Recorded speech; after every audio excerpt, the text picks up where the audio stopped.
ito po yung pork na pinakuluan natin. About 30 minutes. Gamit po natin yung leg part or yung hita. Hita ni best friend. So, tuloy lang po natin yung pag-ihaw. Pwede rin po kayong gumamit ng liempo or pork belly o kaya naman tenga ng baboy as usually po na ginagamit sa dinakdakan. Make sure po natin na lagi natin siyang chine-check kasi ayaw po nating mabigla.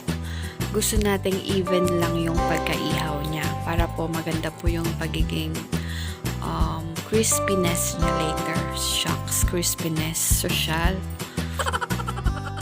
A little longer than a few minutes later. Ayan guys, so next na tayo. Na cool down na po natin yung ating pork. So gagawin po natin is i-chop po natin siya gamit ang kutsilyo.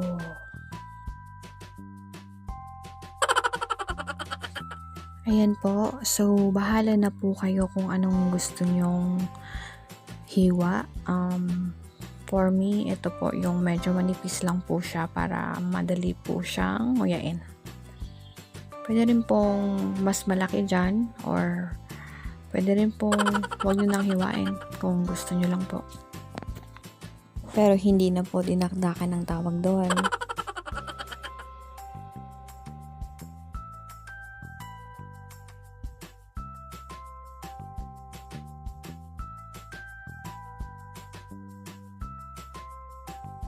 Sa wakas, natapos din.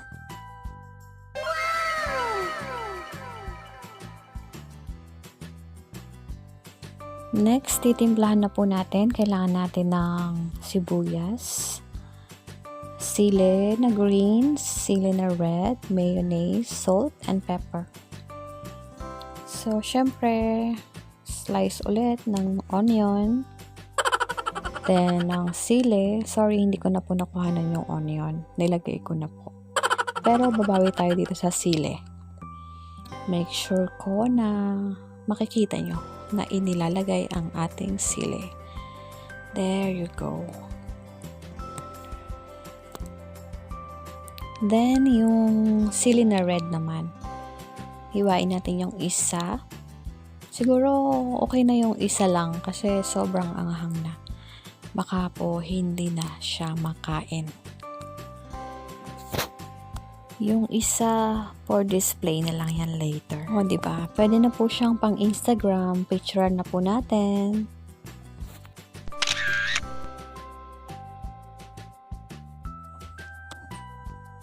Then, next po, maglalagay tayo ng salt.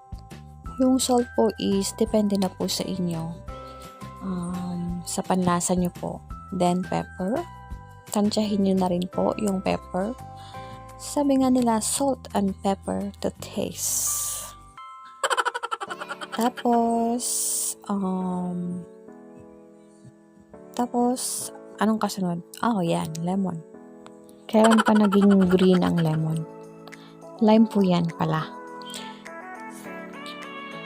Ayan, ilalagay na natin ang lime. Pigain ng pigain. Hanggang sa mapiga. Then, haluin natin. Kung wala po kayong lime, actually, kalamansi po talaga yung nilalagay pag nasa Pinas. Kaso, ito po wala pong kalamansi. So, yan na lang po yung ginamit ko. Maglalagay ako ng 1.5 tablespoon ng mayonnaise. Pero depende po sa panlasa nyo. Pwede nyo po siyang dagdagan kung gusto nyo po. We're done. Let's take a shot. 1, 2.